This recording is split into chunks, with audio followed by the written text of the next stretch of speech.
নমস্কার, জয় মা তারা। আজকে যে বিষয়ে আলোচনা করব, ম্যারেজ রেমিডিস। বিয়ের পথে বাধা কাটিয়ে মনের মতো জীবনসঙ্গী পেতে জানুন কি করবেন, কোন রাশির জাতক জাতিকারা। কারোর বিয়ের পথে নানা রকম বাধা থাকে, ফলে বিয়েতে দেরি হয়। বিয়ে ঠিক হয়েও বারবার বিয়ে ভেঙে যেতে পারে এদের।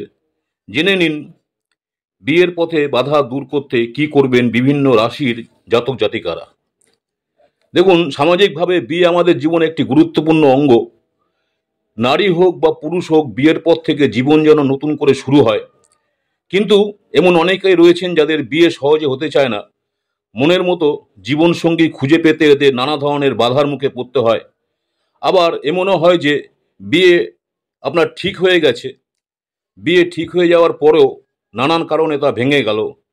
জ্যোতিষশাস্ত্র অনুসারে আমাদের যে জন্ম কুষ্টি রয়েছে, কুষ্টির সপ্তম ঘর হলো বিয়ের ঘর। আর এই সপ্তম ঘরে বৃহস্পতি ও শুক্রের অবস্থানের প্রভাবে বিয়ে নির্ভর করে। বৃহস্পতি এবং শুক্র গ্রহ দুর্বল হলে বিয়ে হতে দেরি হয়। আজকে জেনে নিন বিয়ের পথে বাধা দূর করতে কি করবেন বিভিন্ন রাশি জাতক জাতিকারা। সে বিষয়ে মেষ রাশি থেকে মীন রাশি পর্যন্ত প্রত্যেকটা রাশি নিয়ে আলোচনা করব। প্রথমে মেষ রাশির যারা জাতক জাতিকা রয়েছেন, যদি বিয়ের পথে আপনার বাধা সৃষ্টি হয়, মেষ রাশির অধিপতি গ্রহ হচ্ছে মঙ্গল গ্রহ। বিয়ের পথে যদি আপনার বাধা সৃষ্টি হয়, আপনি বাধা কাটাতে মেষ রাশির যারা জাতক বা জাতিকা রয়েছেন, আপনি আপনার নিকটবর্তী কোনো মন্দিরে অর্থাৎ শিব মন্দিরে গুড় দিয়ে পুজো করুন এবং পুজোর পর প্রসাদ হিসাবে সেই গুড় আপনি খান। এতে করে কিন্তু আপনার বিয়ের বাধা কেটে যেতে পারে। যারা বৃষ রাশির রয়েছেন, বৃষ রাশির অধিপতি গ্রহ হচ্ছে শুক্র। বৃষ রাশির যারা জাতক জাতিকা রয়েছেন, আপনি দেবী পার্বতীকে অশ্বত্থ পাতা নিবেদন করুন এবং যাদের বিয়ের সমস্যা দেখা দিচ্ছে তারা সেই বিয়ের সমস্যা থেকে কিন্তু খুব তাড়াতাড়ি আপনার সমস্যা থেকে বেরিয়ে আসতে পারবেন এবং সমস্যা আপনার কেটে যাওয়ার সম্ভাবনা থাকবে। নেক্সট যে রাশিটা নিয়ে আলোচনা করব, মিথুন রাশি। মিথুন রাশির যারা রয়েছেন, মিথুন রাশির অধিপতি গ্রহ হচ্ছে বুধ। মিথুন রাশির যারা জাতক জাতিকা রয়েছেন, দেবী গৌরীর পুজোয় সবুজ ধাগা নিবেদন করুন এবং পুজোর পরে ওই ধাগা আপনি নিজের হাতে বেঁধে রাখুন। এর ফলে আপনি আপনার পছন্দসই জীবনসঙ্গী পেতে পারেন। নেক্সট হচ্ছে কর্কট রাশি। কর্কট রাশি অধিপতি গ্রহ হচ্ছে চন্দ্র। বিয়েতে বাধা কাটাতে আপনাকে অশ্বত্থ পাতায় সিঁদুর লেপে তা দেবী গৌরীকে নিবেদন করার জন্য পরামর্শ দেওয়া হচ্ছে। এতে করে দেখা যাচ্ছে আপনার বিয়ের যে সমস্যা বা বাধা কেটে যেতে পারে। নেক্সট সিংহ রাশি। সিংহ রাশির যারা রয়েছেন তার অধিপতি গ্রহ হচ্ছে সূর্য। আপনার বিয়েতে যদি বারবার বাধা আসে, তাহলে মা মঙ্গল গৌরীর পুজোয় লাল মুলি ধাগা নিবেদন করুন এবং পুজোর পর সেই ধাগা নিজের সঙ্গে রাখুন। এর ফলে আপনার বিয়ে সংক্রান্ত সব সমস্যা কেটে যাবে। নেক্সট হচ্ছে কন্যা রাশি।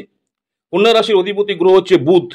বিয়েতে বাধা দূর করতে কন্যা রাশি যারা আছেন, রোজ সকালে বা সন্ধ্যায় 108 বার করে ওং গৌরী শঙ্করায় নমঃ মন্ত্র জপ করুন।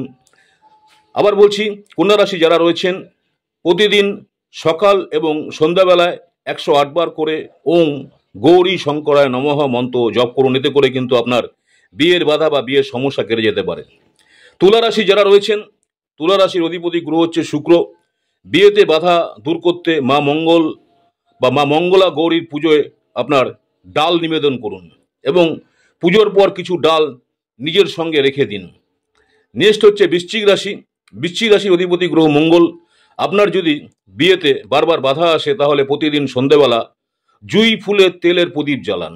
যদি আপনার বিয়েতে বাধা আসে, সন্ধেবেলা যে প্রদীপ জ্বালাবেন সেটা জুঁই ফুলের তেলের প্রদীপ জ্বালাবেন। ধনুরাশি যারা রয়েছেন, ধনুরাশির অধিপতি গ্রহ হচ্ছে বৃহস্পতি। আপনি যদি প্রতিদিন মঙ্গলা গৌরী স্তোত্র পাঠ করেন, তাহলে আপনার বিয়েতে কোনো সমস্যা দেখা দিলে তা কেটে যাবে।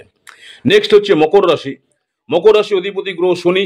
বিয়েতে সমস্যা এড়াতে মকর রাশি যারা জাতক বা জাতিকা রয়েছেন, আপনারা বিয়ের যদি কোনো সমস্যা হয় সেক্ষেত্রে লাল চূর্ণি নিবেদন করুন মা গৌরীকে। মা গৌরীকে আপনারা লাল চূর্ণি নিবেদন করুন এবং এই লাল চূর্ণি দিয়ে আপনি পুজো দিন। এতে করে আপনার বিয়ের সমস্যা কেটে যেতে পারে। কুম্ভ রাশি যারা রয়েছেন, কুম্ভ রাশির অধিপতি গ্রহ হচ্ছে শনি। বেলপাতায় সিঁদুর মাখিয়ে মা মঙ্গলা গৌরীর কাছে নিবেদন করলে মনের মানুষের সঙ্গে বিয়ের পিড়িতে বসতে পারবেন যারা কুম্ভ রাশির জাতক জাতিকা রয়েছেন। নেক্সট হচ্ছে মীন রাশি। মীন রাশির অধিপতি গ্রহ হচ্ছে বৃহস্পতি। আপনি বিয়েতে সমস্যার সম্মুখীন হলে বা পড়লে কোনো দুর্গা মন্দিরে গিয়ে সিঁদুর নিবেদন করুন, এর ফলে আপনার জীবনে বিয়ে সম্পর্কিত সব সংকট কেটে যাবে। নমস্কার, জয় মা তারা। আজকে বিয়ে সম্পর্কে যে বিয়েতে বাধা সৃষ্টি হচ্ছে তার জন্য বিস্তারিত আলোচনা করলাম, মেষ রাশি থেকে মীন রাশি পর্যন্ত। নমস্কার, জয় মা তারা। আমার ইউটিউব চ্যানেল অ্যাস্ট্রোলজার অ্যান্ড তন্ত্র স্পেশালিস্ট উত্তম আচার্য।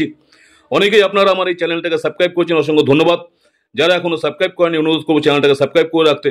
পরবর্তীকালে আমি যখনই কোনো নতুন ধরনের ভিডিও আপলোড করবো আপনারা সরাসরি নোটিফিকেশন পেয়ে যাবেন। আজকে এখানেই শেষ করছি, আবার আপনাদের সঙ্গে দেখা হবে আগামী দিনে নতুন কোনো ভিডিও নিয়ে।